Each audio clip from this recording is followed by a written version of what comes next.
নমস্কার বন্ধুরা, তোমাদের সবাইকে অনেক অনেক স্বাগত জানাই বন্যা রান্না করে। আজকে কিন্তু একটা দুর্দান্ত রেসিপি করব। আজকে করব হচ্ছে সোয়াবিনের কোপ্তা কারি। সোয়াবিন হয়তো অনেকে খেতে চায় না, তো একবার এভাবে কোপ্তা কারি বানিয়ে দেখবে, অনেক অনেক ভালো লাগে বন্ধুরা। আর আমি কিভাবে বানাই সেটা তোমরা পুরো ভিডিওটা দেখলেই বুঝতে পারবে।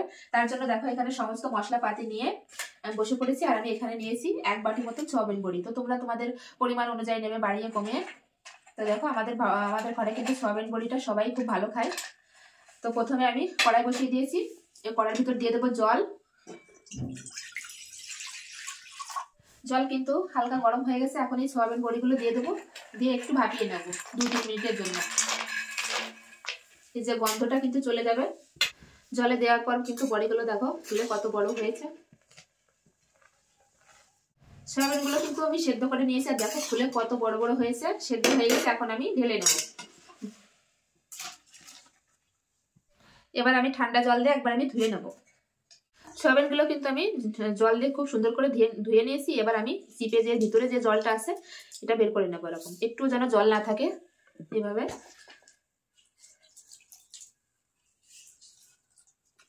তো এভাবে সব আমি চিপে নেব জল। সবগুলো কিন্তু আমি এরকম জল চিপে চিপে নিয়েছি। এবার আমি এটা একটা মিক্সিতে আমি একটা ঘুলিয়ে নিয়ে আসবো, কারণ একটু তোমরা চাইলে কিন্তু এটা শিলপাটাও করতে পারো। তো শিলপাটা অনেকটা দেরি লাগবে, এই জন্য আমি মিক্সিতে করে নেবো। তো আমি এরকম ভাবে পেস্ট করে নিয়ে আসছি, এরকম কিমা কিমা মতন হবে। তো দেখো এভাবেই করে নিয়েছি। তো এর ভিতর কিছু মশলা মিশিয়ে নেবো। আমি প্রথমে দিয়ে দেবো হচ্ছে পেঁয়াজ কুচি, দিয়ে দেবো হলুদ গুঁড়ো, দিয়ে দেবো জিরে গুঁড়ো, দিয়ে দেবো লঙ্কা গুঁড়ো, দিয়ে দেবো স্বাদ অনুসারে লবণ, দিয়ে দেবো এখানে 2 চামচ কর্নফ্লাওয়ার,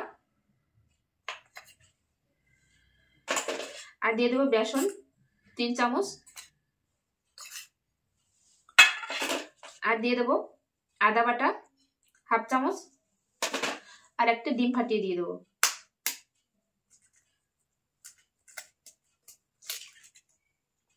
তো সব উপকরণগুলো এখন মিশিয়ে নেব।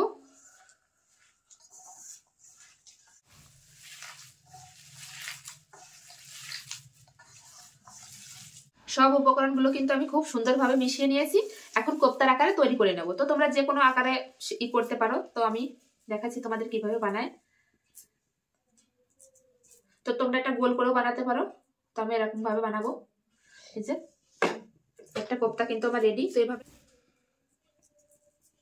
এই সাইজে কিন্তু সব কোপ্তাগুলো আমি বানিয়ে নেব।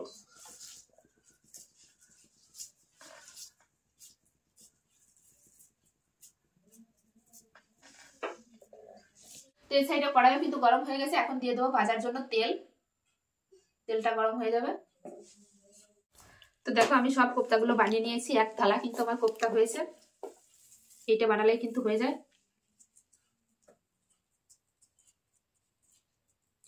তো দেখো সবগুলো কিন্তু বানানো হয়ে গেছে। এখন আমি এই পাশে তেল গরম করতে দিয়েছি, হাতটা ধুয়ে আসি ভেজে নেব। তেল কিন্তু গরম হয়ে আছে। এবার কোপ্তাগুলো দিয়ে দেবো একটা একটা করে। আঁচটা কিন্তু একদম হালকা রাখবে, নাহলে কিন্তু উপর থেকে ভাজা হয়ে যাবে, ভিতরে কাঁচা থেকে যাবে। প্রথমে এগুলো ভেজে নেব। তো এবার কোপ্তাগুলো কিন্তু উল্টে দেবো। এক সাইড ভাজা হয়ে গেছে হালকা। তো এরকম ধীরে আছে কিন্তু ভাজবো, এরকম উল্টে পাল্টে লাল লাল করে ভেজে নেবো সব কোপ্তাগুলো। দেখো ফুলে যাচ্ছে কোপ্তাগুলো কত সুন্দর।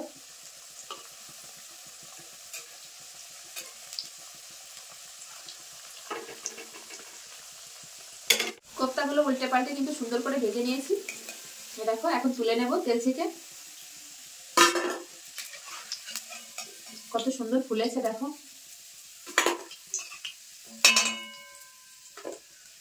বাকি যে কোপ্তাগুলো আছে এগুলো কিন্তু একবারে ভেজে নেব।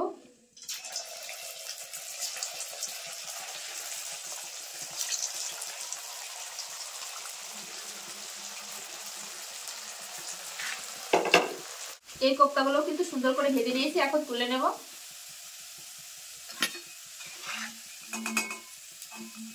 সব কোপ্তাগুলো ভাজা হয়ে গেছে, এখন রান্না করব। তো ওই তেল থেকে কিন্তু আমি তেল অনেকটা কমিয়ে নিয়েছি, পরিমাণ মতো তেল নিয়েছি কড়াইতে। এবার তেলের ভিতর ফোড়ন করে নেবো। ফোড়নে দিয়ে দেবো হচ্ছে শুকনো লঙ্কা আর গোটা জিরে। ফোড়ন ভাজা ভাজা হয়ে গেছে। এবার দিয়ে দেবো পেঁয়াজ কুচি। পেঁয়াজের সঙ্গে সঙ্গে দিয়ে দেবো এখানে আদা রসুন বাটা। দিয়ে পেঁয়াজ আদা রসুন কিন্তু খুব সুন্দরভাবে একটু ভেজে নেব। পেঁয়াজ আদা রসুন কিন্তু খুব সুন্দরভাবে ভাজা ভাজা করে নিয়েছি। এবার দিয়ে দেবো জিরা আর শুকনো লঙ্কা বাটা। তোমরা চাইলে এখানে গুঁড়ো ইউজ করতে পারো, তো আমি একটু বাটা দিয়ে করবো। এবার দিয়ে দেবো হলুদ গুঁড়ো আর দিয়ে দেবো স্বাদ অনুযায়ী লবণ, পরিমাণ মতো একটু জল দিয়ে দেবো। তো এবার দিয়ে দেবো টমেটো কুচি, দিয়ে মশলাটা কিন্তু খুব সুন্দরভাবে কষিয়ে নেব। মশলা কিন্তু খুব সুন্দরভাবে কষিয়ে দিয়েছে, মশলা থেকে তেলও ছাড়তে শুরু করে দিয়েছে। তো দেখো কত সুন্দর একটা কালার এসেছে। তো এখন আমি পরিমাণ মতো ঝোল দিয়ে দেবো, যেহেতু সোয়াবিনের জল টেনে নিয়ে যাবে এই জন্য পরিমাণ মতো একটু বেশি করেই ঝোল দেবো। ঝোল কিন্তু খুব ভালোভাবে ফুটে গেছে। এবার দিয়ে দেবো ভেজে রাখা কোপ্তা।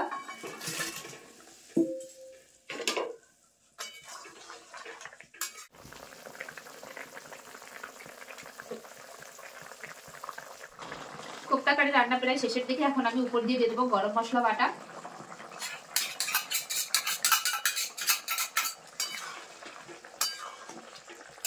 আর উপর দিয়ে দেবো ধনেপাতা কুচি, দিয়ে নামিয়ে নেব। এবং কোপ্তা কারি কিন্তু একদমই রেডি, সোয়াবিনের কোপ্তা কারি। তো এখন আমি গ্যাসটা বন্ধ করে দেবো, দিয়ে ঢেলে নেব।